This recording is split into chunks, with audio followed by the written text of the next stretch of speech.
Welcome to the Architectural Review Board meeting of Thursday, October 17th. Should we go ahead and do roll call? We shall. Thank you. So tonight you will be our Chair Blakemore, for this evening. Chair Stein had something come up and he couldn't make it. So with that, we'll do roll. Board Member O'Connor. Present. Board Member Little. Present. Board Member Johnson. Here. And Vice Chair Blakemore. Here. This is the portion of the meeting where we reach out to the public to see if there's any public comment for any items that are not on the agenda this evening. Is anyone here for any comment on items other than on the agenda? Don't see anything, so we'll keep going. Thank you all for bearing with me tonight. I'm not great at running these meetings, but I do my best. We just really have the one project for ex parte communication. Right, so on tonight's agenda is one project, the fence project, which Cindy will take you through, and then we'll have our objective design standards, which we'll be looking for your comments to take to the Planning Commission, so that one really doesn't have plans attached to it as well. Okay. Any ex parte communication on the board for the first item tonight? No. Nope. Okay. Cindy? Thank you. Good evening, members of the ARB. Tonight I have a relatively simple project for you, the Menier Almgren Fence and Gates project at 1455 Camellia Circle. And this one came in as a complaint from a neighbor. So that's what started this one, because usually, you know, these things, these fence permit type things, we usually don't see these. But this one, because of the heights in the front yard setback, you're seeing it tonight. So this is as-built redwood fencing and gates to replace previously constructed as-built fencing and gates. So the fence in the front yard setback never had a permit to be its current height, either historically or with the new fence that was recently constructed. As I said earlier, the proposed fencing exceeds the height of 3 feet in the front yard setback, which is why you're reviewing it. So here's an aerial photo. The property is here at 1455, and it's at the end of the eastern cul-de-sac on Camellia Circle. There's an old flood easement that went through here that has since been quitclaimed back to the owners on each side, 50-50 on each side. So, but there's a drop in elevation. So they have their regular property here, and then they have the flood control easement, or old abandoned flood control easement, which is now part of their property, which runs along this little strip right here. But there's another little fence here because there's the old fence and the elevation drop. So this is for all four of the properties. This goes up to El Caro on the other side.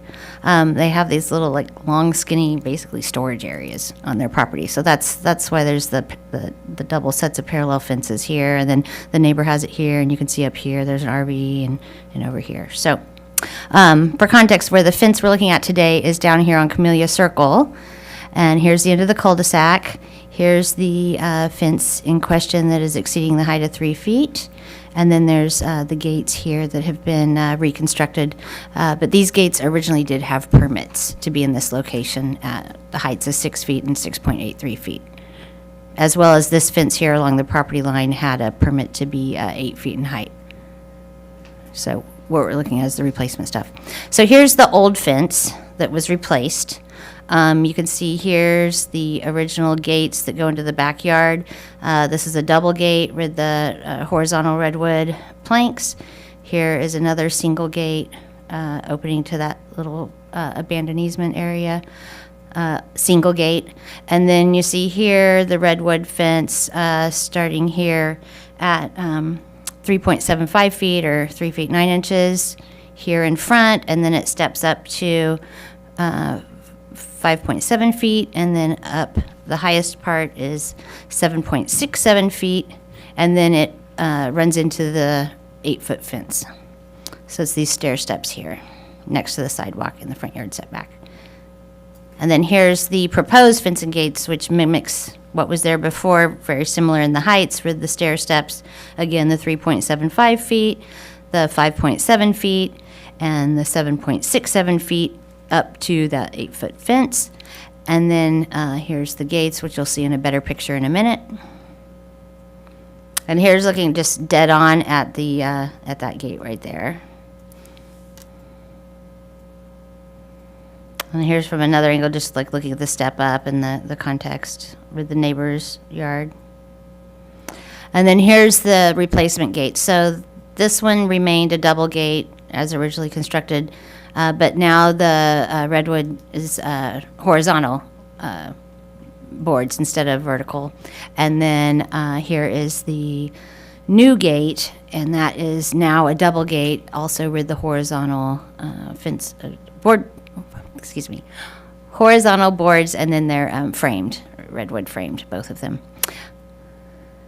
And then here is the, this light's a little bit better here, but the fence that separates is, it's the dog-eared redwood boards here. So it is a different material than the boards that were used for the gates, because these have 90-degree corners, whereas these have dog ears on the top. And then here's the picture of the stair-stepping gates. Again, you can see how it's the 3.75 feet, which is, 9 inches taller than the 3 feet that it should be, or would be allowed without ARB review. The section that's 5.7 feet, and then the 7.67, and then here's your 8 foot again. And then again, this is double-sided, dog-eared, solid redwood.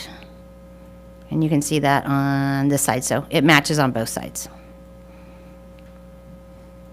So the issues before you tonight are the design and materials for the fencing and the gates, the height of the fencing and the gates, and then the location of the fencing in the front yard setback. That concludes my presentation. Thank you, Cindy.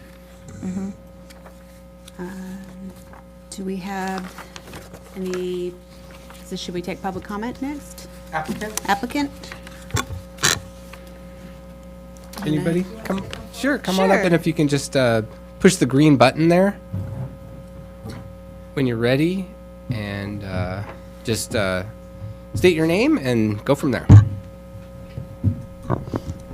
All right, my name is Holly Manier. Hans Almgren.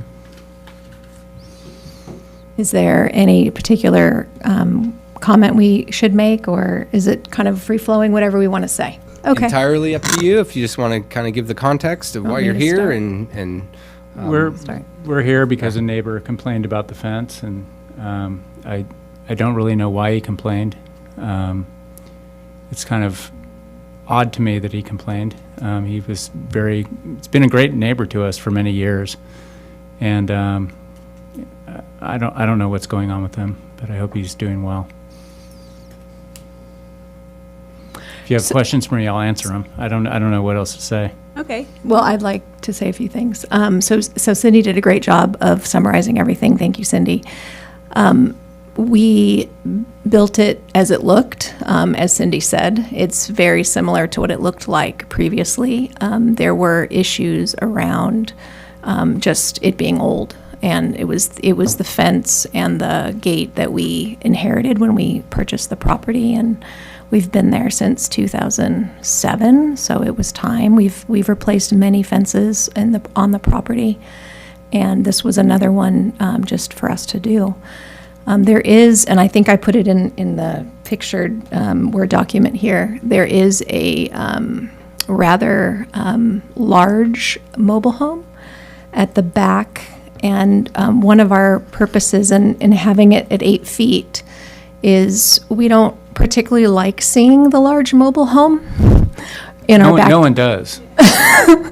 In our backyard, you can. It's very visible from our backyard when we're. You can't see it there. There you go. Thank you. It's very visible. It is not so. It's rather unsightly. So we not only wanted to replace what it looked like, but we also wanted to do what we could to not see that item. And one other thing I wanted to mention, if you could go back, Cindy, to maybe like 2 where you, right there's, that's the old fence, but just to, doesn't matter. What I wanted to reflect is just that we park, so the neighbor that is our neighbor's, yes, blue truck. And then we park on the other side. And so it is beneficial to have kind of that tiered look, because those are consistent parking spots for both of us. So it's nice to kind of have that separation door-wise and that sort of thing, so. The only other thing I'd say is the large mobile home that's back there, everyone's fence is higher than our fence. So our 8-foot fence is really the smallest one in the neighborhood. Next to the mobile home, which I've talked to my neighbors about, it's a lovely mobile home sitting next to our house. But everyone has, as you can see, the white fence. Yeah, you can actually see it. Left of You can us see it's over taller. there. Yeah. It's probably 10 feet, and I believe that's our neighbor who complained about us. I think he wanted us to have that lovely laminate in our house, on our side, and I just refused to do that. So he's higher, so he doesn't have to see it. Our neighbors in back of us, they love the lovely laminate as well. I don't know what you want to call it, laminate or plastic, or it's god-awful, but they love it.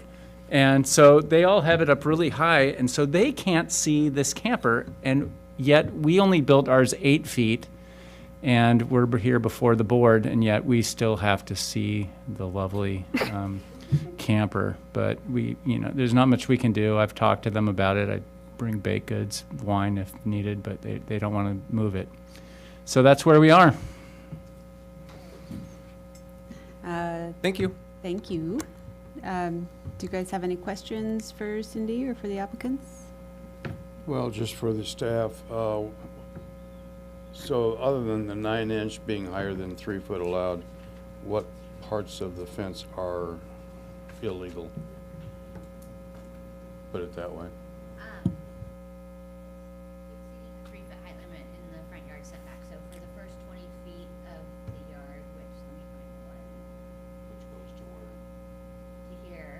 Well, it's actually right about here, because this whole section is like 21 feet something. So from the property line, which is the inside edge of this sidewalk, all the way here. This is that 20-foot setback. That hole should be, even though it's a side yard setback, it should be 3 foot more or less. Well, it's in the front yard because it's the front of the property. And then once you get out of that front yard setback, then you can start having the taller fences in what would be well, in this case, it was permitted to be 8 feet. In normal circumstances, it would be 6 feet, but they have an old permit for an 8-foot fence, so that part's fine. Yeah, so basically what's at issue is the Yeah. portion that's In the from front the yard. gate forward towards the street. Yeah, so we're looking at the part in here in the front yard, the section, this part of the fence here that exceeds 3 feet in height. And then we're also looking at the design of the new gates because they are different from what the original proposal was, or a single swing here with the vertical, and then the vertical change here. This was a double, but now it's vertical. You can see same height and shape, all that, but see, yeah, originally they were vertical and now they're horizontal. And originally, this section of fence between the two driveways matched this with the vertical planks and the board on top. And now this part is just the dog ear, double dog ear at the top. You did too, right? Fire away.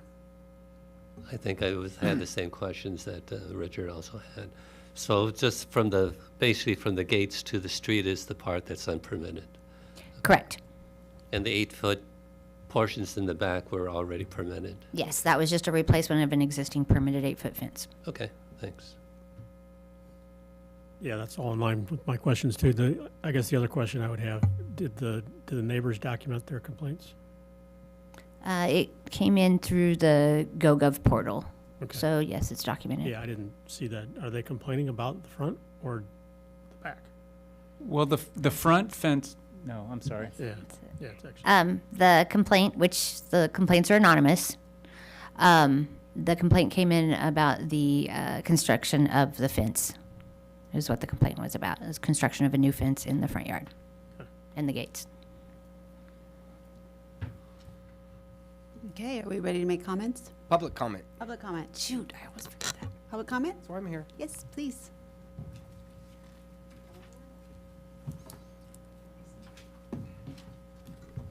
Hi, my name is Miles Calkins. I live on the block. I'm at 1450 Community Circle. And I've spoken with them several times, most of my neighbors on both sides and across the street. We all think it looks appropriate for the neighborhood. It's a near direct replacement. Again, my name's Miles Calkins. I live on the street. I'm at 1450, which isn't directly across the street, but almost directly across the street from the neighbor in question. It's a direct replacement, nearly exactly.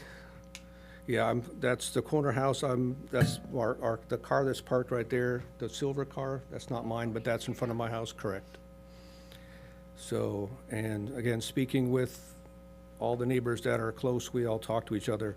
We all think it's an appropriate replacement. It looks good.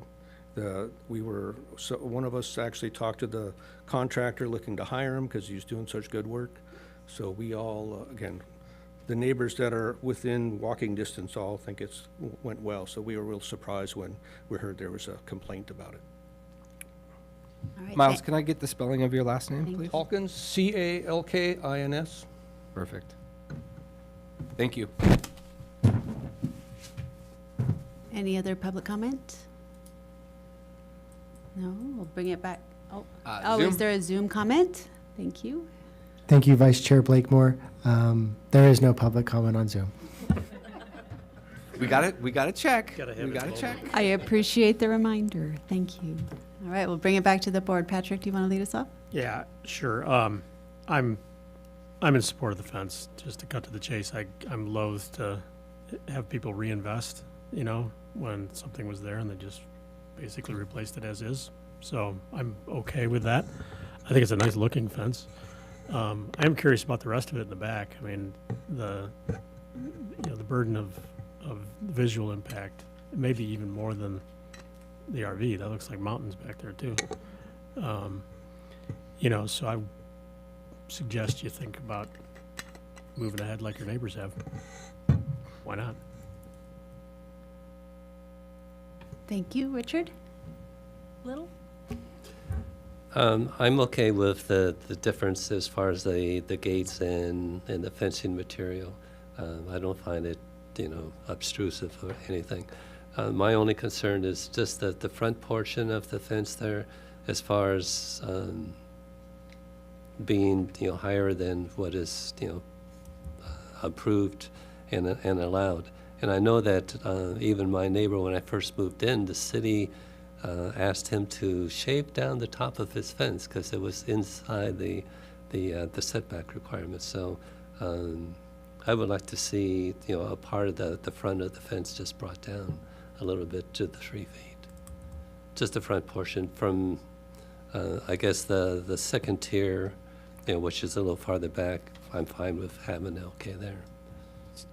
So, Richard, would you say the 5.7 and 3.7 feet? Yeah. Is that your comment? Uh-huh, sure. To the 3 foot, okay. Just talking about the one panel. No, it's back, Two panels. the 2 panels, right? Okay, Richard Johnson? Yes, just to be clear, the applicant could apply for a mod or a variance to get the above the allowable height approved as a variance or a modification. That's why they're here tonight. The fence permits are a little bit different, and basically the rules in the single-family zone district are they are allowed to be taller than 3 feet with ARB and director approval in the front yard. So there's no planning commission component for modifications or variances? Yeah. In the R1 zone? No option. This is the format. This is the process. Can they get a approval for what they built? So going through a your review is essentially Part your of it. recommendation to the director, right? Instead of going through the planning commission process for Goes a to the director. modification or variance, goes to the director, right? Okay. Well, if that's the case, Drunk with power. yes, and there was precedent set because of the existing fence, albeit negligent on the applicant's part for not verifying there was a permit involved previously. and not getting a permit to follow that not approved process or procedure and form, then I would encourage the applicant to go through the process of getting the approval through the board of director, whatever that guy's called. The director. That'd be that guy back there. And I personally would probably approve it just because of the conception and the misconception that has preceded the construction of the fence. However, we do live in a world of laws, and the laws are the laws, and they can't be higher than 3 feet in the front setback. So if you, I would say go ahead and go for the application to see if you can get it approved as built. And That's today. That's and this. I wouldn't have an objection to it. No, so no objection as the current design. Right. Yeah, okay. And I don't mind the material of the fencing, and I don't mind the way the fencing material runs and all that kind of thing. I guess I ran out of thoughts. Thank you. Thank you. I see the value in the way you've laid this out, especially seeing where everybody parks and how that works out. And I think my only objection would be just in that first tier being higher, just from safety of pedestrians and line of sight. And I think maybe there's space within the board to come up with a compromise of lowering that first tier to the 3 foot to comply, and being able to maintain the other two, being that it was replacement of an existing condition and does seem to serve both property owners in terms of screening where they're parking. If I could float a Conceptual motion, a perhaps? conceptual motion for that, would there be interest in doing that? Because I think in terms of public safety, I think we need to acknowledge that, but also acknowledging that the condition of the site and where people are using it, that this is a benefit to both property owners. I also respect that you guys did the neighbor's side is clad too, which was a very nice thing to do, and I think that maybe that could work. So I'm going to propose a motion to require the applicants to reduce the lowest tier to be 3 feet, So that would be the 3.7 foot portion to 3 to be feet. lowered to 3 feet, and all other items to remain as built. Can I get a second? All in favor? Sorry, second. All right. All right. Aye. Great. Thank you all very much. Thank you.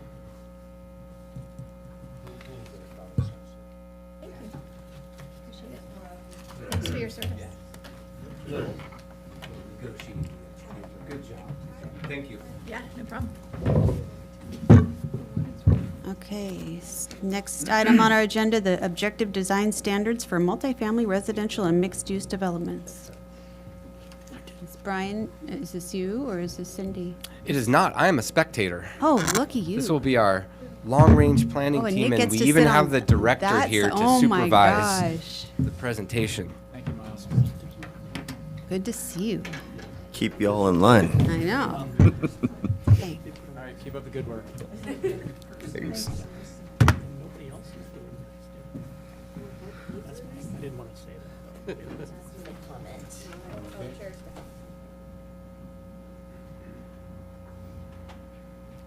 So while we're getting settled here, I just wanted to take a chance to introduce our long-range planning division, since they are both relatively new employees. I guess they've been here about a year, but they don't typically work on projects that come before the Architecture Review Board, so some of you may not had a chance to meet either of them. So Mindy Fogg is our principal planner in the long-range planning division, so she heads up our long-range planning team and is responsible for working on the general plan updates to our zoning code, implementation of our housing element, those sorts of things. So a lot of, big, important projects that oftentimes move very slowly through the process. And then assisting Mindy in long-range planning is Megan Musoff. She is our assistant planner. You may have previously met her when she was an intern for the city. So she started out her career as an intern and last year got hired on as our assistant planner. And with that, I will hand it off to Megan to walk you through our proposed objective design standards. Awesome. Thank you so much for the intro, Nick. Good evening, Vice Chair Blakemore and members of the Architectural Review Board. As Nick said, I'm Megan Musoff.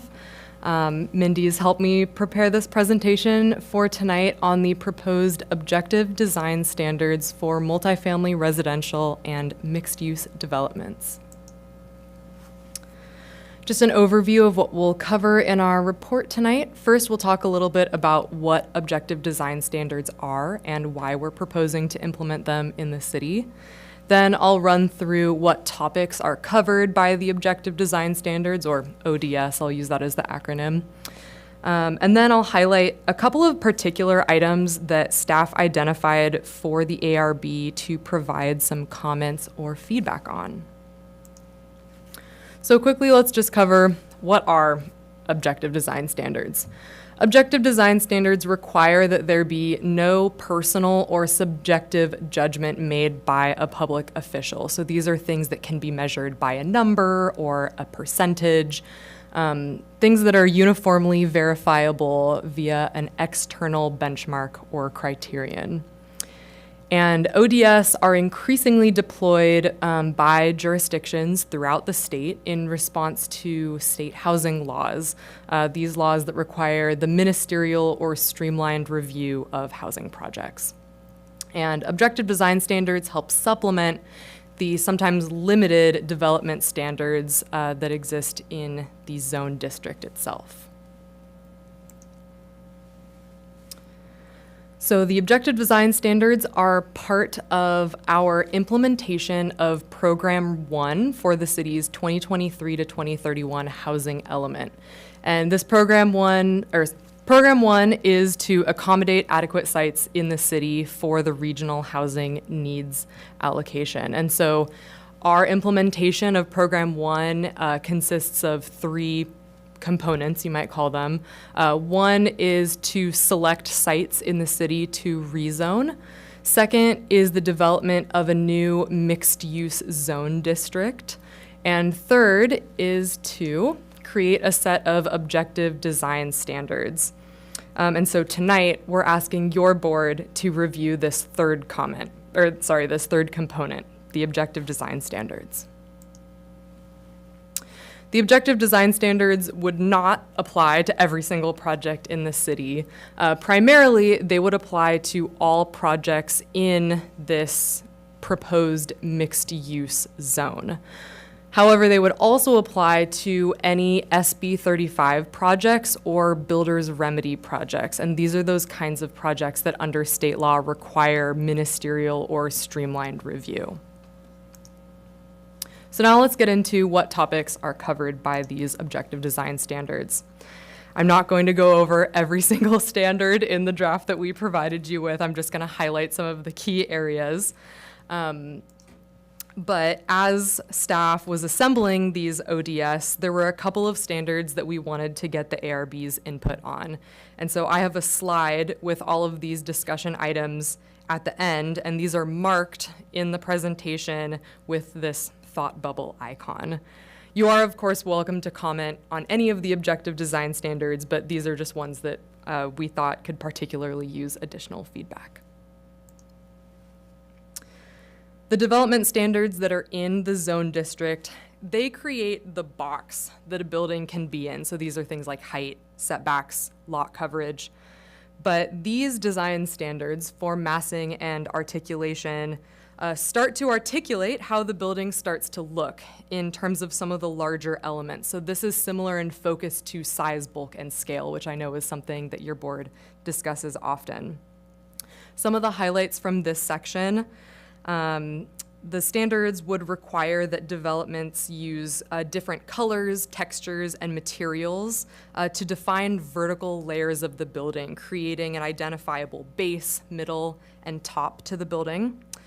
They set height limits for individual stories and would require that each upper story is shorter in height than the ground floor level. So the ground floor level would be the tallest story. The standards would require variations in the wall plane every 30 feet for facades that face the primary street. So this could be achieved by a change in depth of the wall plane or by through the use of an architectural feature like a porch or a bay window or something like that. They would also require variations in the roof line at least every 50 feet to help prevent flat, boxy building tops. And also, there's a proposed requirement for upper story step backs in certain situations to help move taller portions of the building further away from the street or the lot line. And this step back is expressed in the ODS as a percentage of the facade length. So I pull up this little diagram here just to kind of demonstrate what we mean by an upper story step back. And lastly, in form, massing, and articulation, they propose limits on garages so that garages can't take up more than 50% of a street-facing facade. Next up is site design. This covers how buildings and amenities are situated on a site. And this is important for mixed-use developments to make sure that all uses are appropriately located and able to be utilized to their fullest extent. Some of the highlights from this section: in mixed-use projects, commercial components would need to be located closest to the primary street. And if commercial and residential are located in the same building, the commercial would need to go on the ground floor. So keeping the commercial towards the street and on the ground floor. Site design also addresses vehicle circulation and access, so where parking and loading areas can go and the number of driveways to access the site. They would also require that pedestrian walkways connect the different elements of the development. So you would need to have walkways between the buildings, walkways that lead to the parking areas, to the bike racks, mailboxes, other amenities on the site. It would require that private open spaces like patios or balconies have screening that's at least 4 feet tall. And it proposes some standards to make sure that common or public open spaces in developments are actually usable and not just configured as residual space on the site. So they propose making these open spaces a minimum of 10 by 10 feet, and they would need to incorporate one of the listed elements. So these elements include things like picnic tables or a playground, or bigger things like a garden or a pool, amenities such as that.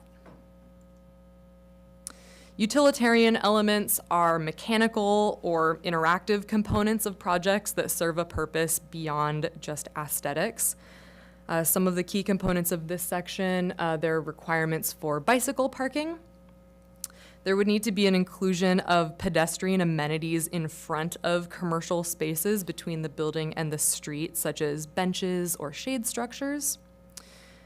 It would require downward-facing exterior lighting with some specifications for light intensity and warmth. And there's some requirements for shielding and hiding vents, mechanical equipment, and trash containers, things like that, to help keep them out of sight. We proposed breaking out entrances as its own section because when we were reading through other jurisdictions' ODS, we realized that the design of entrances contributes a lot to a project's character, especially when it's pedestrian-oriented. So some of the highlights from this section is that commercial and residential spaces would need to have separate entrances. They couldn't use the same front door. Commercial entrances would need to face the primary street and be connected to the public sidewalk by a walkway. And for entrances that face Linden or Carpinteria avenues, these would need to incorporate additional decorative elements to enhance that downtown pedestrian experience. So including a decorative pavement that leads up to the entrance that's a different material from that of just the public sidewalk. Windows, materials, and colors. These sections get into some of the more detailed aspects of design to help ensure quality materials and thoughtful design. Some of the highlights from this one: if you have residential windows that would be facing one another and are within 15 feet of each other, the windows would need to be designed such that they're offset from each other by at least a foot, so they're not just staring directly at each other, or they would need to incorporate some sort of opaque or frosted material to help ensure privacy. Window frame materials must be the same, would need to be the same on all elevations just to help ensure consistency. And there's a prohibition on chain link fencing and barbed wire. General design and architecture, like it sounds, this was kind of a catch-all section for assorted standards that didn't really fit under the other headings. Some of the highlights from this one is that there would need to be architectural consistency for both affordable and market rate units. So from the outside, you shouldn't be able to tell which of the units are the below market rate ones and which ones are at market rate. There are some requirements for roofing details, and we've also proposed a requirement for what's called a downtown ground floor transparency. And the goal of this standard is to promote lots of windows along Linden and Carpinteria shop fronts. In places where vehicle lights could potentially shine into residences, a fence or a wall at least 3 feet tall would need to be constructed to just block headlights from shining into private residences. And if carports are incorporated in the project, these would need to use the same colors and materials as the primary building, and they may have solar panels on top of them. And landscaping is the final design topic covered by the ODS. Landscaping would be required in all outdoor spaces that's not designated for buildings, driveways, and parking. A couple of things from this section is that landscaping would need to comply with the city's water-efficient landscaping requirements and would need to utilize non-invasive Mediterranean, locally native, or other drought-tolerant plants. It sets a requirement for the number of plants that would need to be included per 1,000 square feet of landscaped area. And also, landscaping would be required to provide a 5-foot buffer between ground level private open spaces, so like somebody's little patio that they might have, and other public spaces like a walkway or an open space. And so this buffer would provide privacy and, for example, would prevent somebody from just walking, directly adjacent to your private patio, just to, again, create that sense of privacy. And so that brings us to the couple of particular items that staff identified that the ARB may want to provide some input on. And we can return to this slide if you'd like to focus on any of these, and they're also written in the staff report, because this actually brings me to the end of the presentation. I know that there's a lot of content, a lot of stuff in this draft objective design standards, so we're more than happy to review any specific standards or answer any questions that you may have, but that concludes my staff presentation. Thank you.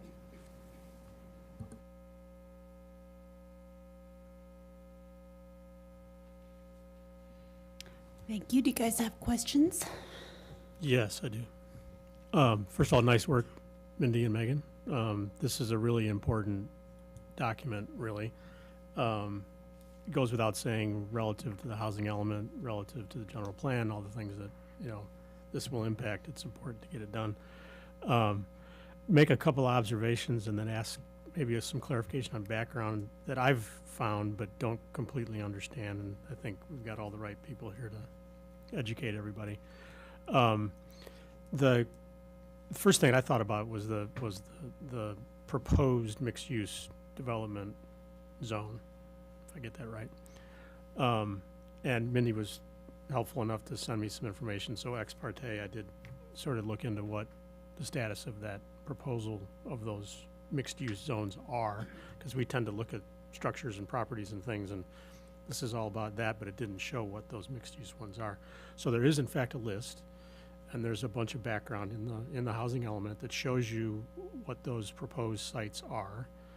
I think I come to the conclusion that whatever this, and correct me if I'm wrong, whatever this zoning area turns out to be, it's going to be a hopscotch, what I would call a hopscotch. It's not going to be a uniform area of mixed use. It'll be, a number of different properties that are in different areas, different districts, different neighborhoods that are determined to be potential mixed use that would fit the housing element strategy. Is that a proper interpretation? Board Member O'Connor, that is a good interpretation.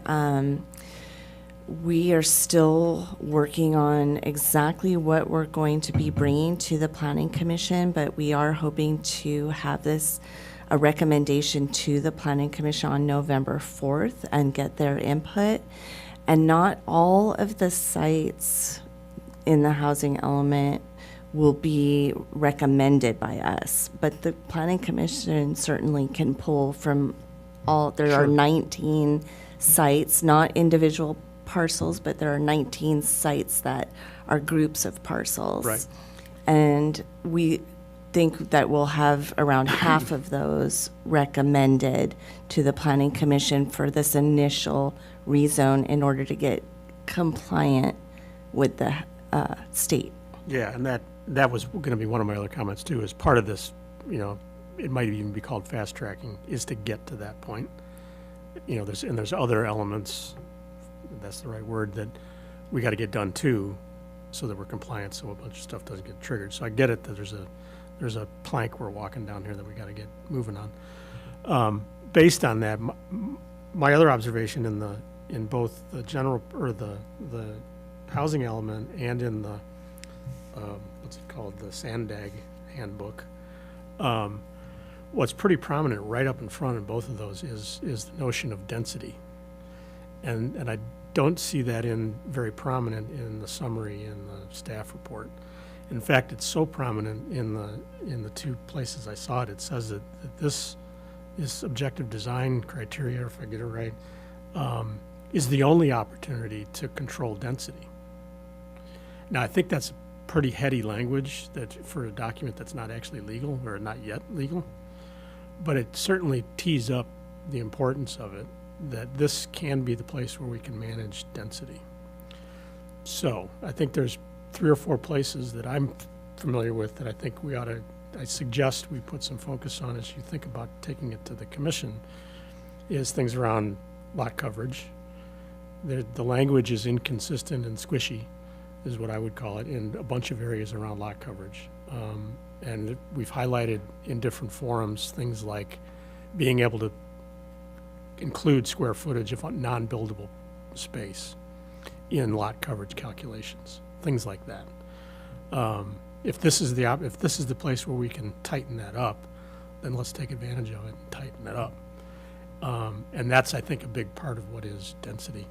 The other concept around density that I know is one that I make the suggestion that's probably not reasonable, but I just keep making it, is occupancy along with density.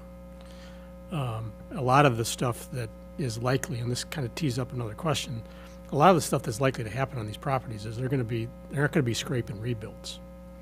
There's going to be some creative, development of existing structures and existing buildings that's going to bring challenges to this board and to the Planning Commission to figure out what's the right allowable thing to do.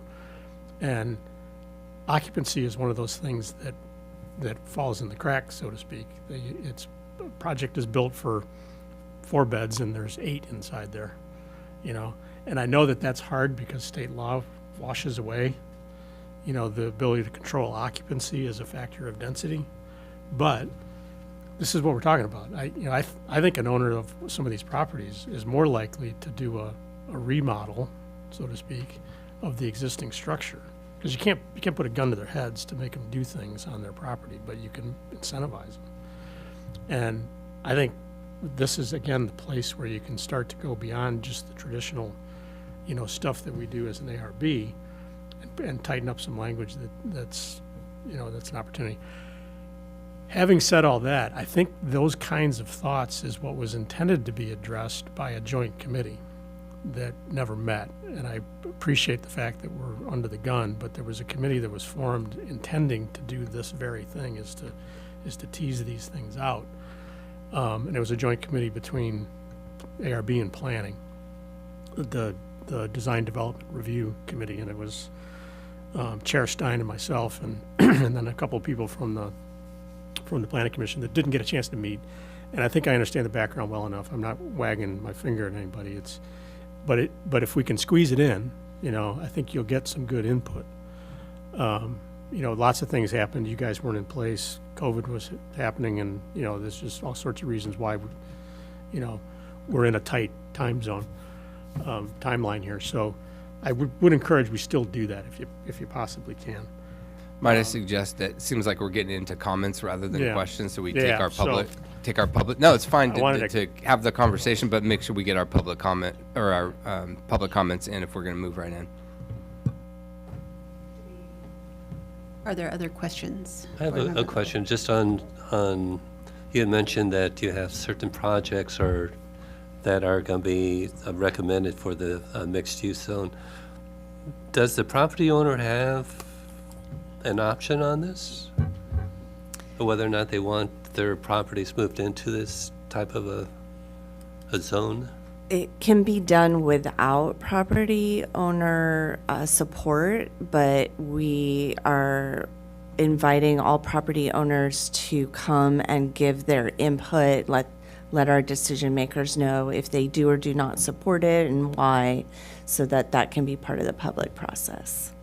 And I'd just add, as part of the housing element, we tried to reach out to all the property owners that we included as candidate sites. And we have, statements of support from some of them. We have statements of opposition from a couple of them, and the rest we never heard from one way or the other. Okay. And then the other question I had, and it's just in reference to your table 3, you have down here for the parking, the 2-bedroom or larger units have 1.5 parking spaces. Has there been any study or is there any background information about what is the actual parking that actually is done around the city? Because everywhere you drive, especially around the larger condo projects and over Via Real, all the parking is on the streets, and I'm just wondering if there's been any type of look into what is the actual usage of these units. Like a 2-bedroom unit, you're saying 1.5 units as far as cars, but there's potentially 4 different people that are living in there with 4 cars. It's a good question. We haven't done any kind of study on it in the city here. What we've done instead is just for the lower income units, which is what you're referring to, we've matched what state density bonus law requires for parking. And, I think the thought process here, right, is that devoting space on a property to parking takes up space that could otherwise be used for additional dwelling units, right? Providing parking is expensive, both in terms of space and cost. And so, as far as the state's concerned, local jurisdictions have to make efforts with their development standards to accommodate this construction of additional units, and in particular, affordable housing units. And so some of the ways that that's done is by increasing density, allowing for, more building on a lot, whether it's taller buildings or larger lot coverage, reduced setbacks, what have you, and less parking. Okay. So we're in kind of this, push and pull, right, where there certainly is an impact of everybody who still has a car needing a place to park it. Sure. On the other hand, we're trying to facilitate the construction of additional units, and that's one of the strategies to do it, is to ease the requirements for parking. Okay. Well, I was just wondering if there's any kind of garage patrol situation going on here as far as garage use, carport use, which is supposed to be for off-street parking and isn't. It's full of junk and the cars are on the street. That'll solve half your problems. That's true, and it's something that, we've written into project conditions of approval and CC&Rs for condo developments, and we try to put it on the property manager or on the association to enforce to mixed effect. Some developments are really great about it, and others are very lax about it and don't want to do the enforcement. Well, in single-family development, detached homes. True, although these standards won't apply at all to single family. Is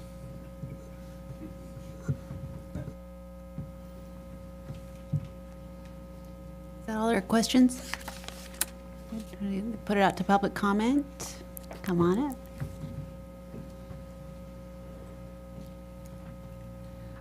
Oh, I'm Annie Sly. Are we doing these objective design standards to give us ammunition to fight against some of the builder's remedy projects that may come down the pike? And if so, can the state then turn around and say, well, the local ODSs don't count? I can help answer that, and maybe Mindy or Megan might want to chime in as well. But in a way, yes, these objective design standards are intended to give us some protection from these various state housing laws that otherwise allow for a ministerial, by right permitting process, right? So if you come in with a project that qualifies for this ministerial by right permitting process, it can't come to the ARB for their input. It can't go to the Planning Commission for their input. It can't go to the City Council for their input. It really has to be kind of like you apply over the counter for it, and as long as it checks all the boxes and meets all the standards, it's supposed to get approved. And so this is the backstop for those types of projects, is it gives us at least something to, something more specific than just a setback standard or a height limit, to make sure we're getting a quality design that matches hopefully the character of our community. And I'll just chime in on the current planning side. We've had some, internal discussions, and, it's long range and current planning. We're all working together here. And without your help, right? So if I'm the planner that's assigned one of these projects, I want as clear of a list of standards that when the architect comes in and says, hey, I've got a project that meets all your requirements, I want to be able to refer to the code and have things, these development standards that are measurable, right? So that everybody can say, we can put a scale on it, or we can put a percentage on it, or something like that, so that we don't have this really kind of, tortured interpretation that potentially could come about.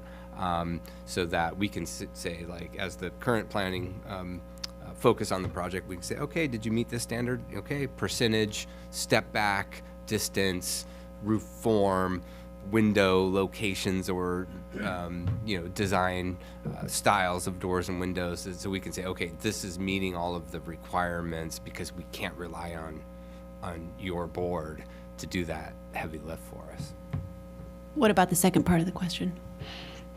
Well, What about the second part of her question about the state? Is it something that the good- state can good just come in and, There is a chance of that to a degree, right? So we have to submit our ordinances that we've adopted to implement Program 1 to the state, and they get the opportunity to review them and certify them. They are looking for certain things, right? So for example, we need to demonstrate that the objective design standards that we've created aren't going to effectively downzone the capacity of a property beyond what it could have otherwise been built with, right? So if you come in with really onerous requirements that the ground floor, or excuse me, that the upper floors only be 25% of the ground floor, that's going to really reduce your actual buildable area, and the state might say, nope, that doesn't work. That's going to effectively reduce density. So there are some limits on how far we can push some of these things, but we've taken a look at what other jurisdictions have done that have received certification from the state, and we're following closely along with what they've done. So we feel like we're in a safe space in that respect. I had one question too that I should have put forth earlier, but it was also one of Chair Stein's comments too, was there is a note about raising the height to a 35-foot height limit as opposed to the current 30-foot. Is there? Like that was his question. Yeah, is there a rationale based on your review of other places that have been certified that pertains to, or what is the driving force behind that? Because I think that's a concern. I know Chair Stein was concerned about it. I'm concerned about it as well, and perhaps others. And we do want to note for the record that any height limit is actually not in the objective design standards. It was one of the tables that we put in the staff report about what's in the mixed use zone. So the mixed use zone would establish an overall height limit, and the rationale for potentially allowing up to 35 feet would just be to achieve that density, like Nick was saying, that we want to stay in good standing with the state and show that we are actually achieving the density that are set forth in the housing element. But that still remains to be approved by the Planning Commission and the council, and I'm sure that will be one of the hot topics for those hearings. Yeah, and just a little bit more context on that one, too. The state was clear from the get-go in our housing element that they see our 30-foot height limit as an impediment to allowing at least a 3-story building. And so they didn't set a particular height of where it needs to be, whether it needs to be, 35 or 37 or 32 or whatever, but they said you need to increase your height limit to be able to accommodate at least a 3-story building in order to achieve the types of densities that they're expecting. And so, looking at, kind of typical plate heights and a typical roof pitch and what we saw with the Klettner mixed-use project as an example, we kind of landed on 35 as at least kind of a starting point for the negotiation with the decision makers. And then, perhaps it can get adjusted up or down a little bit from there in terms of where we finally land. But it needs to be something that we can demonstrate can at least accommodate a typical 3-story building. If we try to hold that line at 30 feet, I think we're going to get pushback from the state. So Nick, you had mentioned the most recent mixed-use project that we've looked at. Was there anything in here that we're suggesting different than what we previously approved? I can speak to this one a little bit, actually. I actually did look at the Klettner mixed-use project while we were drafting these design standards, because it wouldn't make sense to include standards in, here that essentially would have prevented that project from going through. We felt that it incorporated some aspects of design that were positive, and things that we would potentially want to see more of in some developments. And so, it's not like we followed the design of that structure to write these, but it was definitely something that we kept in mind so that a structure similar to that one could be permitted again in the city. And I will say, we did spend quite a bit of time looking at story definition, plate versus plate height, and roof form, since that project was a really good example of, how a project can change over time and get better in our, world, but there are limits, right? As an architect, you understand the mechanical system, HVAC, and there's a certain, 18 inches that you need to have before, and we were throwing around the term plates, and we said, plate maybe is that's too nebulous. Maybe we should go back to the definition and use story and have these things. So we did get to that level of and to allow perhaps volume ceilings, because that was a lot of the comments with that project too. If you're in that highest floor and you're in a relatively small unit, if you're only going to have 8-foot ceilings, gosh, is that are we giving somebody a nice place to live when they only have 600 square feet and 8-foot ceilings? So a lot of this was that give and take, and and what the result of that long range team has come up with is informed by, I'd say, as Megan said, some of the section, we pulled out sections from the ultimately approved Klettner project, and we say, well, here's, this was some of that process was, it was this high and we wanted to get it down a little further, but we reached these limitations, right, with just how this thing could be built and function and still have volume ceiling. So to answer that question in a long-winded way, we took a lot of time and looked at these things because, again, staff's going to be left with interpreting the compliance with these standards when an architect comes in, and so that's why it was important to get to that level of detail.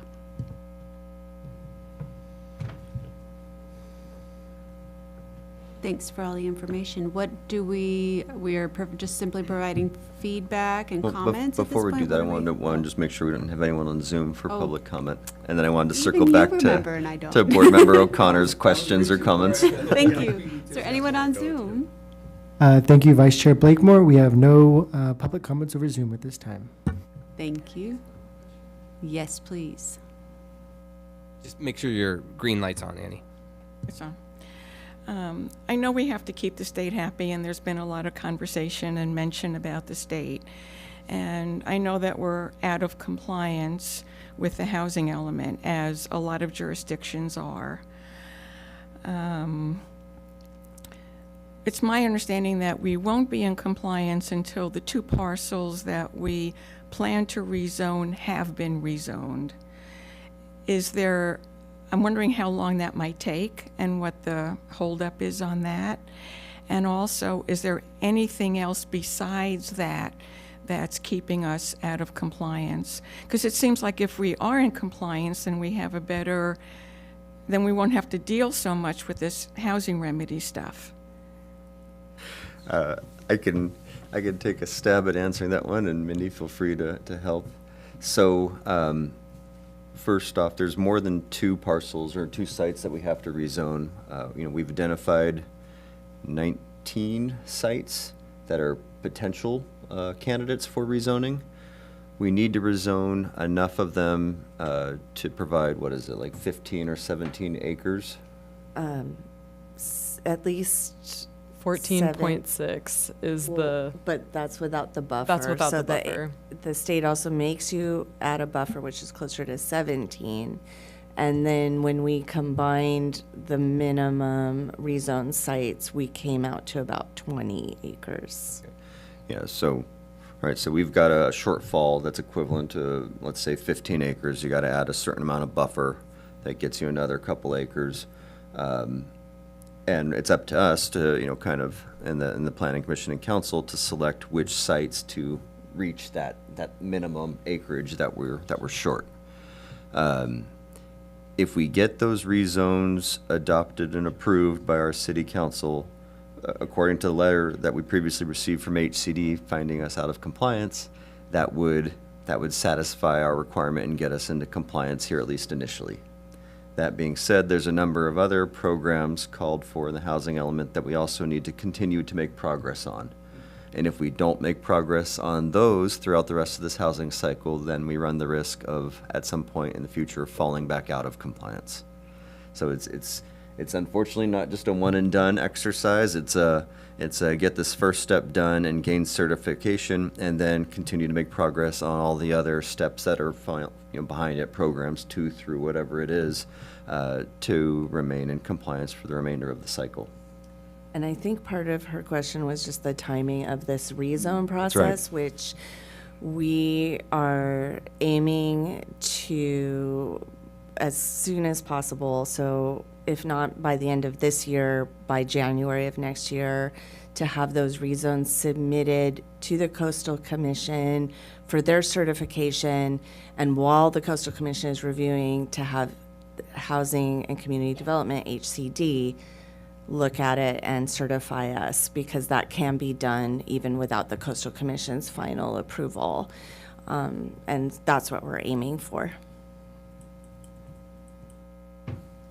Thank you. Great questions.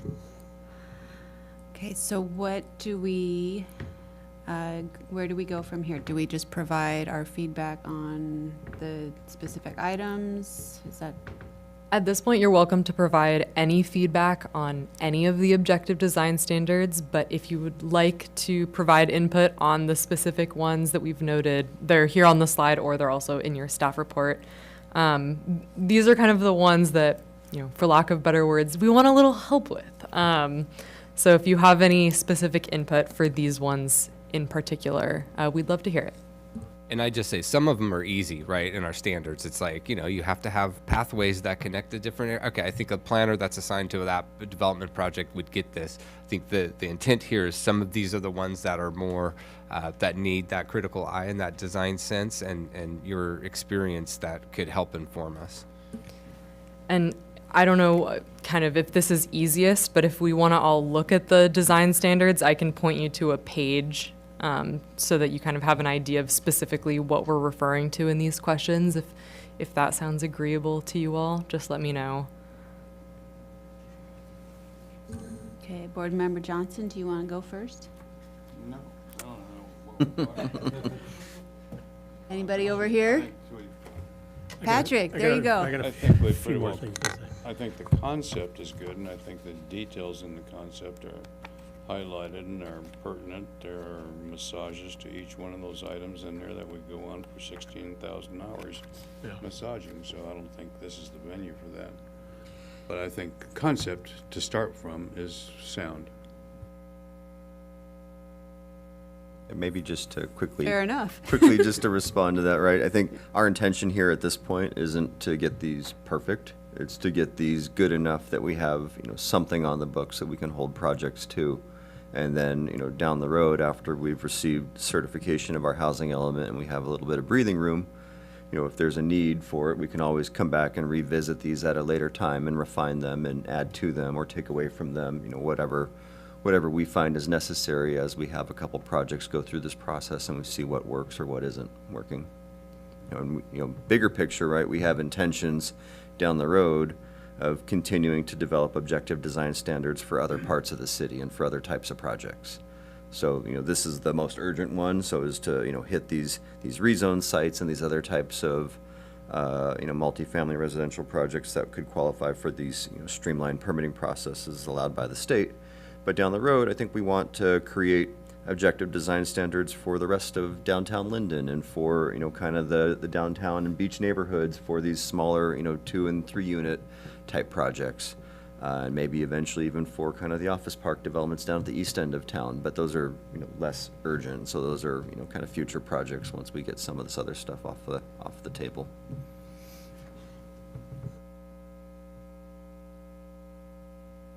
Okay, Board Member O'Connor? Definitely have a couple more things to offer. One was what you just spoke about, Nick, was the notion about, and it's in the document of the handbook as well, is that there's neighborhoods, there's city centers, and there's another one I forgot what the corridors, which I think is akin to, in our context, beach neighborhood, downtown, up in the research and development area. You can equate those to different neighborhoods or different feels that you'd want to have, and I'm just not so sure in the long run one set of criteria fits all. So we got to think about, different criteria that fit. You're not going to put a beach house over by the industrial stuff. And maybe you got too much industrial stuff near the beach, those kinds of things. So that's one thing to think about. The other thought is, back to my comment, and I did get long-winded, and I appreciate getting reined in because I went beyond questions, but I do think the density thing is really something we gotta keep our claws into. And not miss the opportunity for this to be another brick in the wall, so to speak, about reasonable constraints on density. Not trying to, torpedo projects, but try to not end up having high rises and, postage stamp lots, kind of thing. So I really think that's a really important one. And Sorry, Patrick, can I yeah, sure. touch on that one for a minute? Fire away. I just want to, maybe make a couple comments, and maybe you're referring to density in a different way than we're thinking about it, but Yeah, there's what, semantics for sure. in our case, density is referring to the number of units allowed per acre. And so for any of these rezone sites, the state requires that we have a minimum density of 20 units per acre. So whatever we're doing in terms of creating zoning standards or these objective design standards has to be able to accommodate a project that's built at that 20 unit per acre minimum. You can't apply for or get approval for a project on any of these rezone sites that's at a lower density than that. Again, all I'm saying is, what is an acre? It's the gross lot size. And I challenge that. I think it's buildable space, not gross lot size.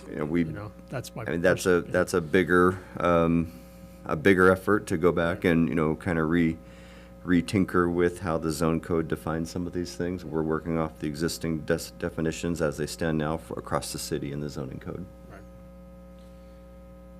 Another brick in the wall. Well, you can have density per net acre, or net buildable or whatever. There's refinements There's to reasonable.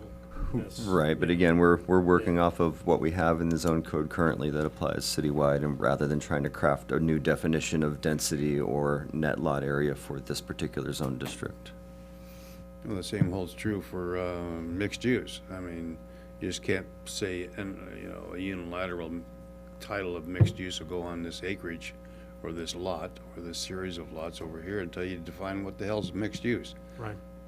Is appropriate for that particular location and that size of property in that neighborhood or whatever. I'm all in favor of the neighborhood grocery store, but, I'm not in favor of big box going in on top of somebody's house. So one last comment, if I could, sorry. No. I'd be interested in the feedback on the notion of, how do these, do you see a distinction in the objective design standards for, rebuilds? I'm not quite sure what words to use, but scrape and rebuild, sort of new project, whether it's brownfield, greenfield, whatever word you want to use, versus remodeling existing structures. So this came up as part of our internal coordination, and the feedback that I hear quite often, Nick, more than me as the director, is the economics, right? So the Clintner project being a good example. I don't know that a project of that kind of number of units and density would have happened on a site that's currently developed with anything. Right. Because it just doesn't pencil to take something that was built at some point in time of some construction standard. And there was nothing on that site, really. Right. So it's likely, although, there's creative people out there, that we're talking about these types of developments that are scrapes, right? And you're going to start from scratch because the economics and building code challenges and, green code. And we just had a big training today on green code, and it's just like, oh gosh, like how are you going to do some of this stuff? If you're starting from scratch, yes, but to retrofit, and so it's highly likely that we would be dealing with these as scrapes and new development. So in the One extreme, example that might be the opposite would be some of the buildings on Eugenia Place, if they are rezoned. That's the dream. So there that's an it's a extreme. very much a site by site, right? Okay. that's what I'm getting to. I think we've Yeah, got to be they're- practical. We, in our exercise to even select the sites for potential rezoning, we were really kind of focusing on sites that are either underutilized or that have, chronic low vacancies, or that, just seem like they're not really, meeting their highest and best use. Some of those sites, are easier potentially to redevelop than others, right? So for example, one of the sites is the Eye of the Day property, which is, got a couple kind of tilt-up greenhouses on it, maybe a small permanent structure, but the rest of it is largely open. At the other end of the spectrum is, some of the office park sites at the end of Eugenia, at the end of the cul-de-sac there on Eugenia Place. And some of those might lend themselves, some of the ones that are kind of more broken up and articulated might lend themselves to a conversion type project.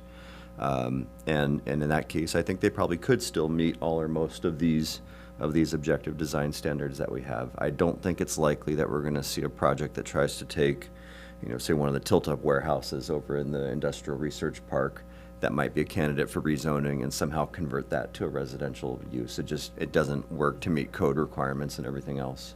So that, those ones are likely to be a scrape and rebuild. Yeah, I think that's right where I was heading, and hoping that we weren't going to end up, vulnerable to the other end of the spectrum of, somebody converting their living room into a bodega and staying in the bedrooms in the back, and that's mixed use.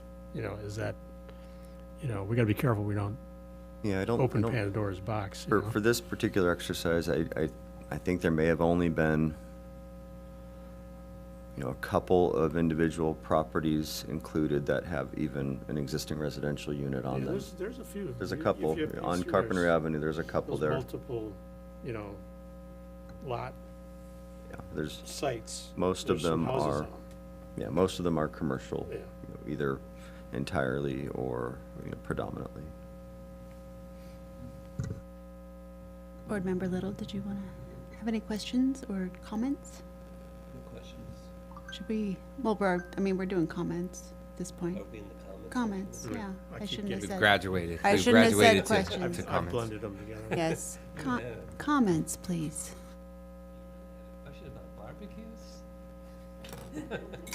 Does that seem like an appropriate amenity to allow a multifamily residential development to have in their open space? I noticed on the Clinton project, the neighborhood people said, we don't want barbecues. Yeah, and I know a lot of people complain about people barbecuing all the time, so it is kind of a touchy area. That sounds like a comment, and we're recording that comment. So this is what we're looking for. Keep going. But getting back up to your individual ones, I'll start at the top. I don't have any comments in reference to the 51.1A part. 48. The story heights, I always like to see things lower than what you actually are asking for, but just in listening to the comments about, being in a 8-foot ceiling height with 600 square feet makes it difficult, so I suppose that would be okay.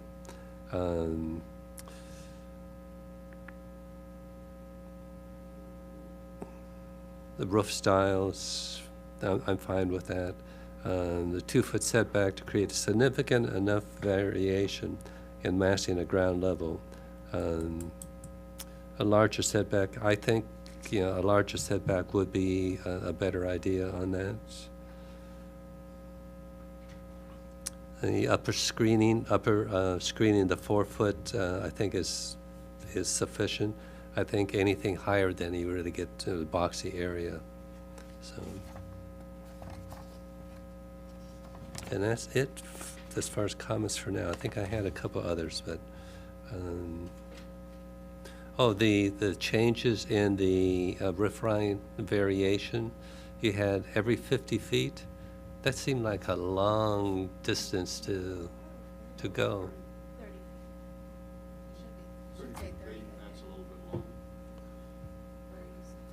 Well, under F, it says roof line shall provide one of the following prominent changes in a minimum length of every 50 feet. I think we intended 50, but this is a great comment, so we can recommend Yeah. 30. Yeah, 30 would be much better, I think. I'd say if it's helpful at all, just remember this is for, what are likely to be kind of larger, mixed-use buildings, right? So we're not talking like single-family residential Right, scale. sure. We're talking, 10, 15, 20, 30, 40 unit type buildings. Mm-hmm.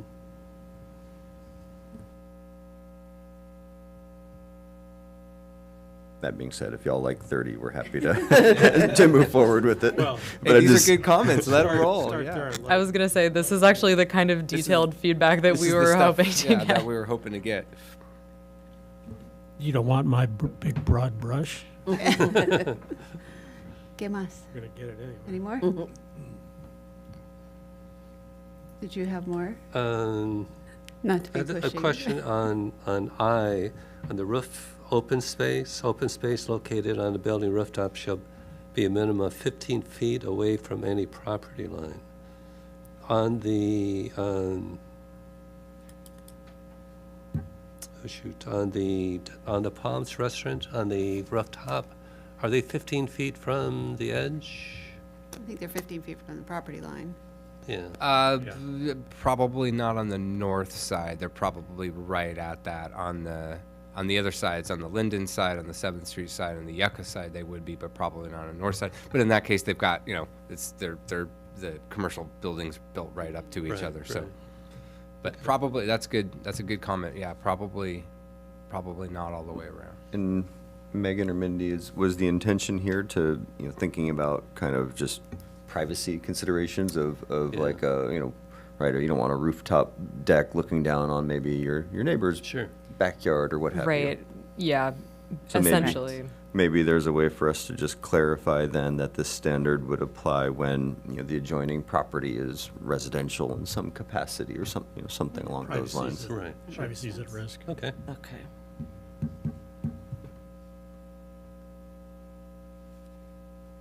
Is there more? It's it for now. Okay. You're already done? You've done your comments? Well, just Do you have one more thing. I just happen to remember a statement about commercial should be right up to the front setback or right property line. I'm not sure of Hennessy, a statement like that applies to every situation. Mies van der Rohe, when he started putting in his glass towers in New York City, said, we do not want to put the building right on the street corner. We want to put a big plaza in front of it. It will make it much more human, much more inviting, and much more exciting space for people to interact and use the subject rental property in the end. So just squeezing everybody out to the street isn't the best solution. Agree. And to that point, I think we were trying to be mindful of that as well. So right now, there are not any rezone sites proposed on Linden Avenue. The rezone sites are either on Carpinteria Avenue or Eugenia Yeah. or over on Via Real.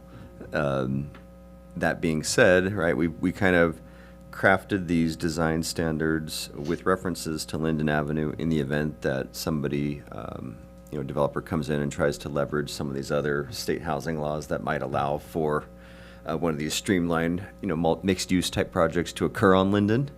And so we wanted to have some, catch-all in that for there. And so there's language in here, right, about like that space between the front facade and the public sidewalk on Linden Avenue has to be, done with kind of these plaza-type features or a fountain or, benches or what have you, something to kind of activate that space and make it attractive and inviting. For the rezone sites themselves, again, which are not on Linden Avenue, there's what, a 5-foot minimum front setback from, from the street.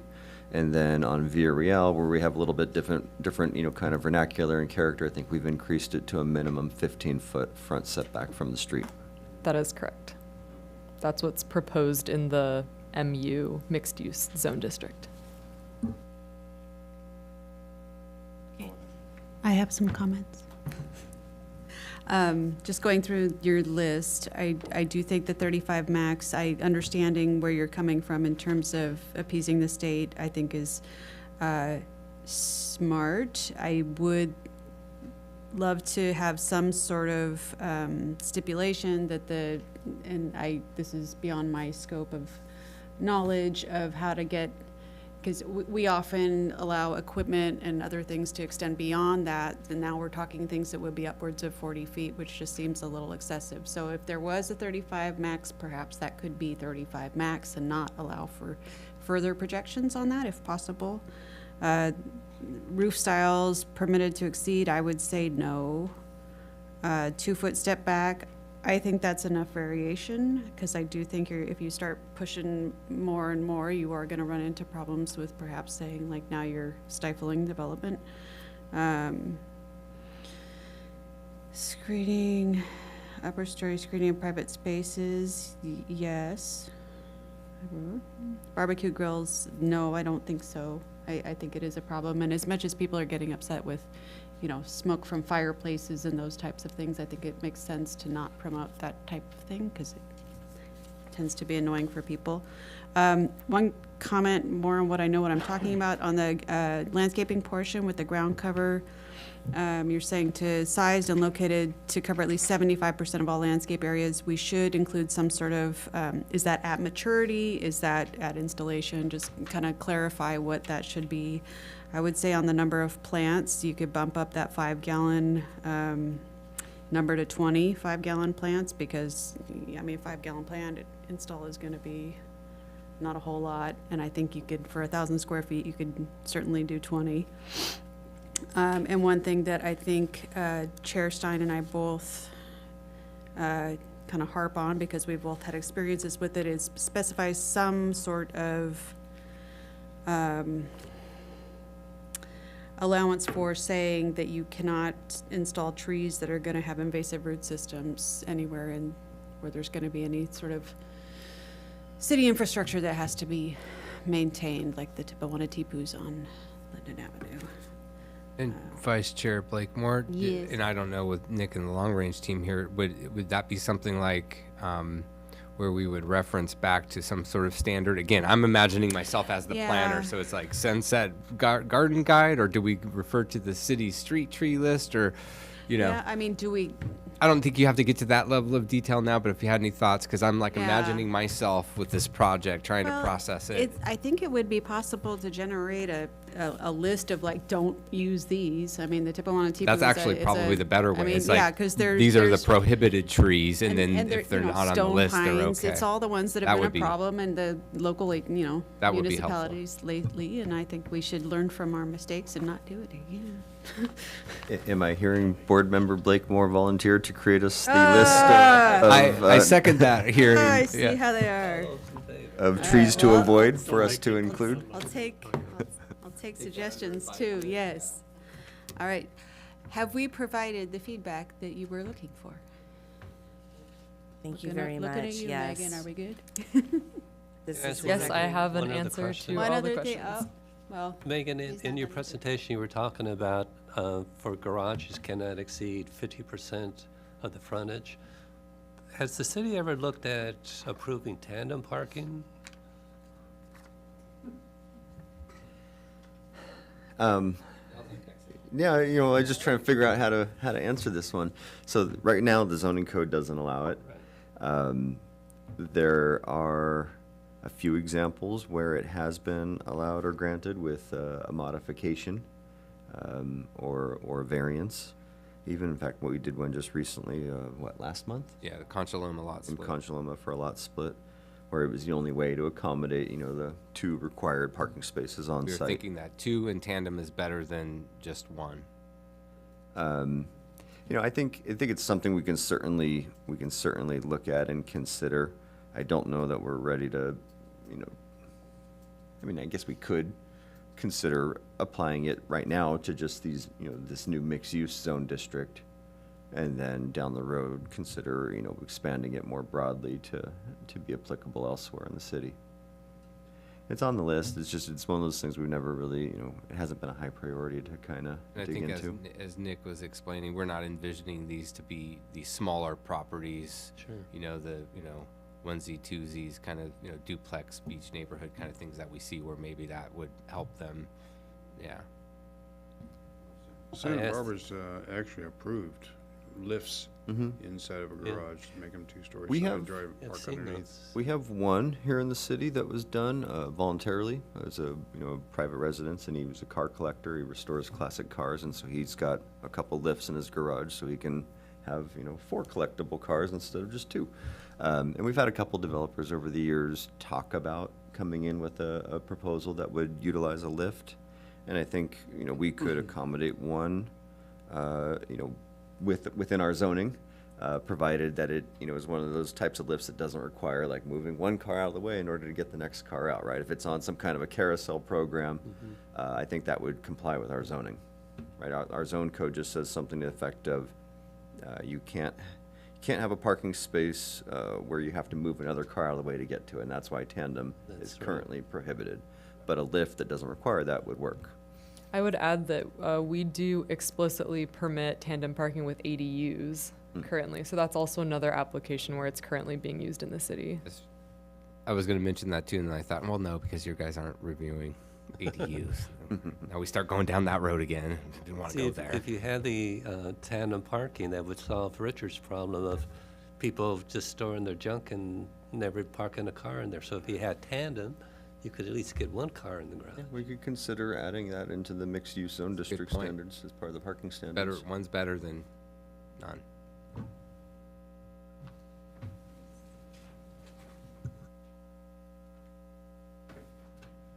Don't go just yet there. well, I Vice was Chair. just going to say thank you to the director. Thank you, Mindy. Thank you, Megan, and appreciate all the work that you guys put into putting this together. And I think ultimately what we need a recommendation for approval with Yeah. your comments attached to the planning commission. I have a sample motion up here. It's essentially just a motion that you recommend that,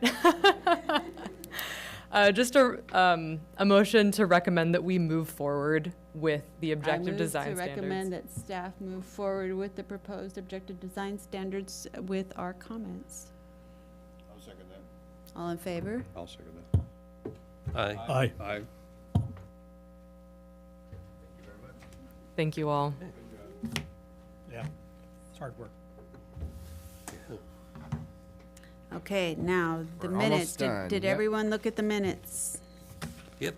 Does anybody want to make a motion about the minutes? I abstain. I second it. Did you make a motion? I thought He he abstained. did. Oh, you did. I abstained. Who's Oh, making? I make a motion for approval. I second it. All in favor? Aye. Aye. Approved as submitted. Matters, are you trying to pull a matters by staff? Is that what's happening, Mr. Banks? No, because I'm so cheeky, I would have asked to do that at the beginning to let the poor applicant leave. No, I just wanted to make sure we got to the minutes, got that out of the way. Matters referred by the Planning Commission or the City Council, we don't have any for you. No matters by staff. I did bring up, circling back on your board's comments about getting the Public Works Parklet program in front of you. We're working on that. We'll figure out a date to bring that back, but did bring that. I got to set up a time and meet with Public Works staff and kind of understand the program myself, and then we'll get it on an upcoming agenda. Okay. Okay, good.